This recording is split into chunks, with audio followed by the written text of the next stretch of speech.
आंकड़े निकाल कर देखो, अगर सबसे ज़्यादा मजबूत वोट किसी के पास है, मैं हिंदुस्तान की बात कर रहा हूं, यूपी की बात नहीं कर रहा, अगर किसी के पास है तो आदरणीय बहन कुमारी मायावती जी के पास है, बहुजन समाज पार्टी के पास।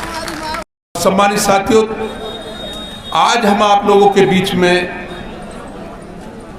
अपने नेता आदरणीय बहन कुमारी मायावती जी का पैगाम लेकर आए हैं और वो पैगाम आप लोगों के बीच में रखो, उससे पहले थोड़ा सा आप लोगों के बीच में अपनी बात रखना चाहूँगा और फिर वो पैगाम आप लोगों के बीच में रखूँगा। तो मैं आप लोगों को बताना चाहता हूँ कि बहुजन समाज पार्टी के साथ साथ एक मिशन है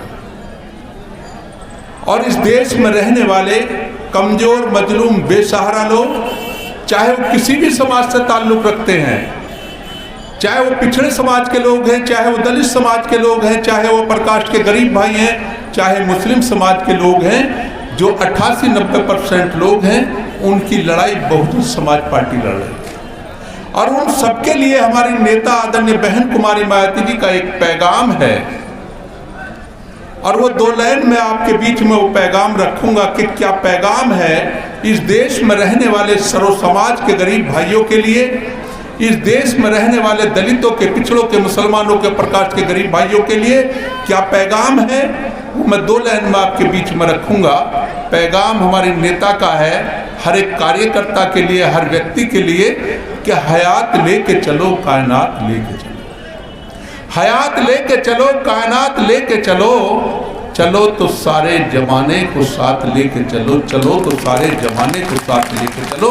यह है बहुजन समाज पार्टी का पैगाम, आदरणीय बहन कुमारी मायावती जी का पैगाम। और आज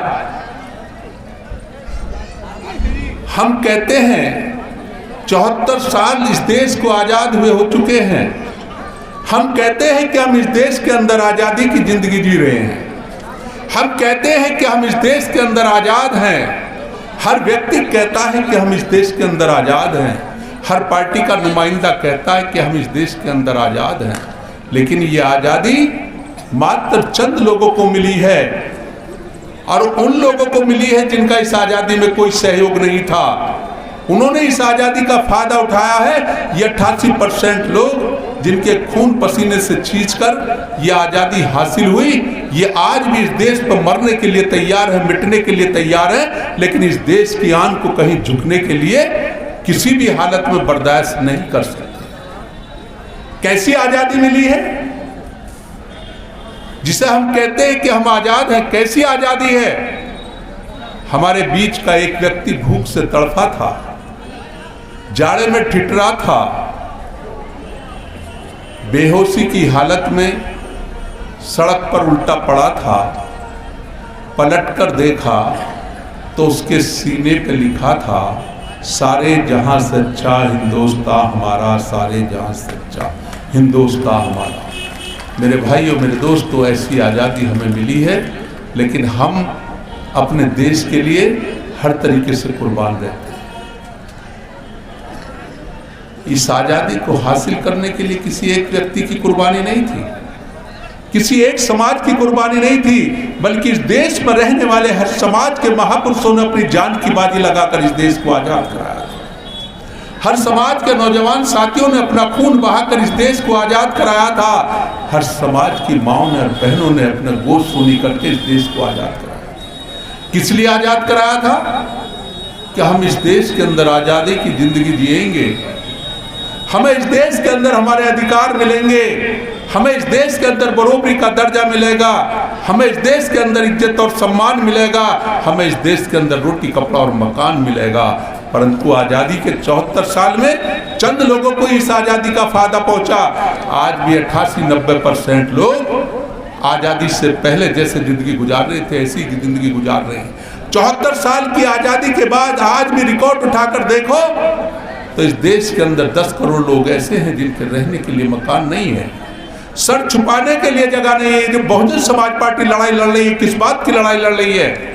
सर छुपाने के लिए जगह नहीं है। वो अपनी रात कहाँ गुजारते हैं? सड़क के किनारे पर, रेल के प्लेटफार्म पर, झुग्गी झोंपड़ियों के अंदर, पुलों के नीचे, और एक तरफ वो लोग हैं जिन्होंने इस आज़ादी का फ़ायदा उठाया।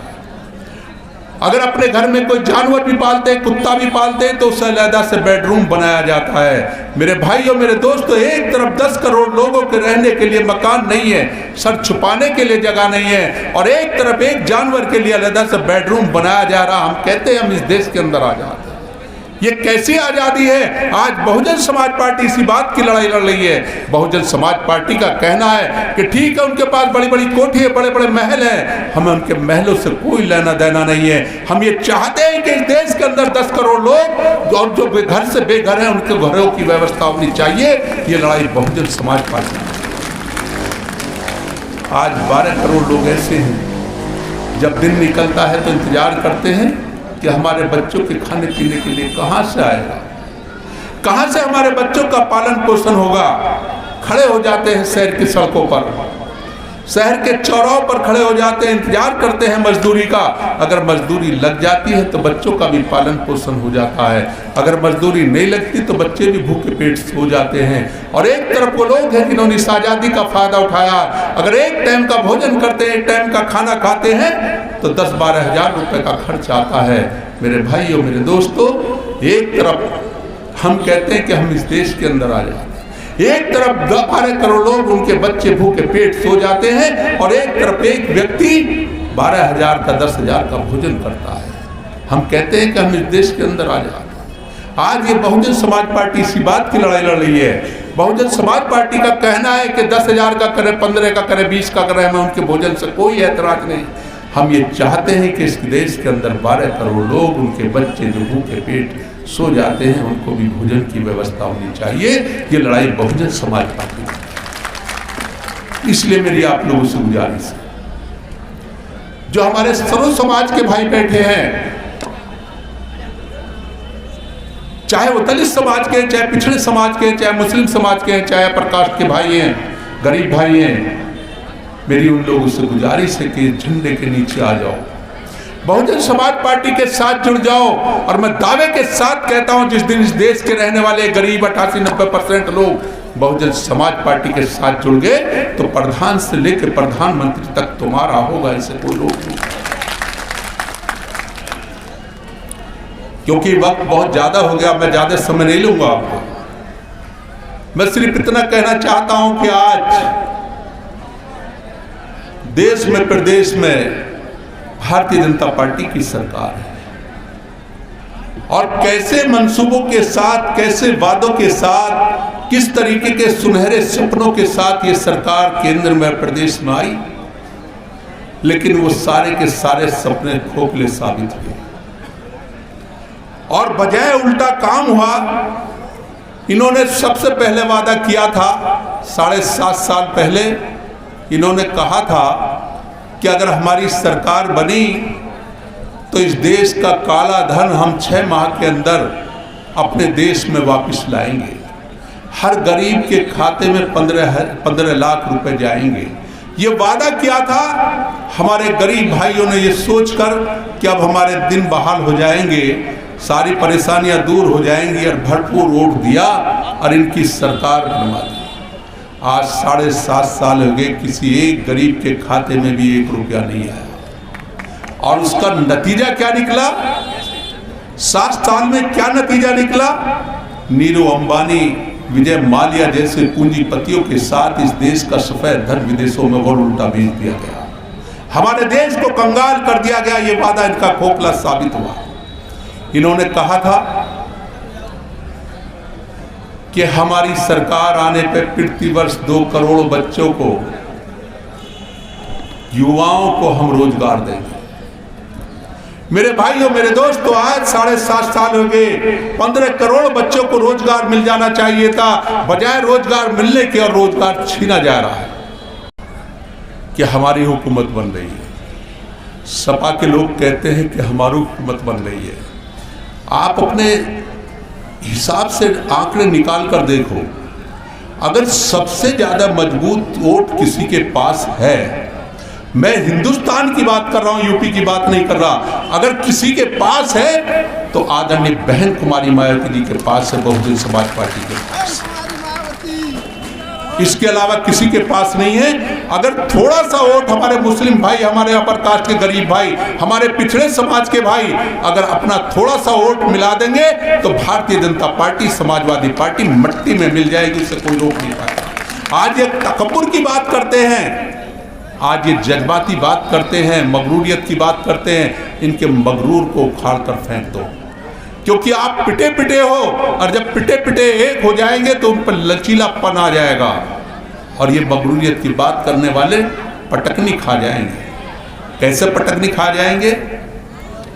आंधियां मगरूर दरख्तों को पटक जाएंगी। जिस दिन आप कमजोर मजलूम बेसहारा लोगों की पिटों की आंधी चलेगी तो मगरूरियत की बात करने वाले पटकनी खा जाएंगे। आंधियां मगरूर दरख्तों को पटक जाएंगी, वही साख बचेगी जो लचक जाएगी, वही साख बचेगी जो लचक जाएगी। और साख है आप बहुजन समाज पार्टी। मेरे भाइयों, मेरे दोस्तों, अब मैं आपको खास मकसद की तरफ ले जाना चाहता हूं, क्योंकि चुनाव बहुत करीब है। हो सकता है कि दिसंबर में आचार संहिता लग जाए, और ये भी मैं फख्र के साथ कहता हूं अपनी आदरणीय बहन कुमारी मायावती जी का शुक्रिया अदा करते हुए कि हम लोगों को इतना मौका देती है। अभी तक किसी भी पार्टी का एक भी प्रत्याशी घोषित नहीं हुआ, लेकिन बहुजन समाज पार्टी के लगभग 150 से ज्यादा प्रत्याशियों की घोषणा हो चुकी है। और आज आदरणीय बहन कुमारी मायावती जो हमारी बहुजन समाज पार्टी की राष्ट्रीय अध्यक्ष है,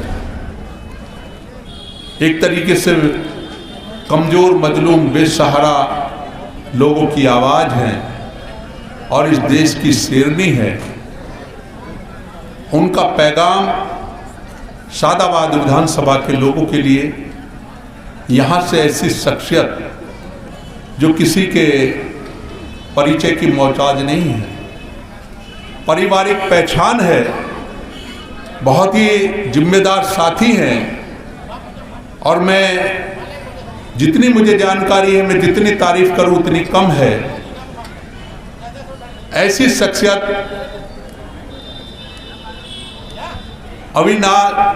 अविन मिश्रा जी, अविन शर्मा जी जो हमारे बीच में हैं, मुझे बोलने दो भाई।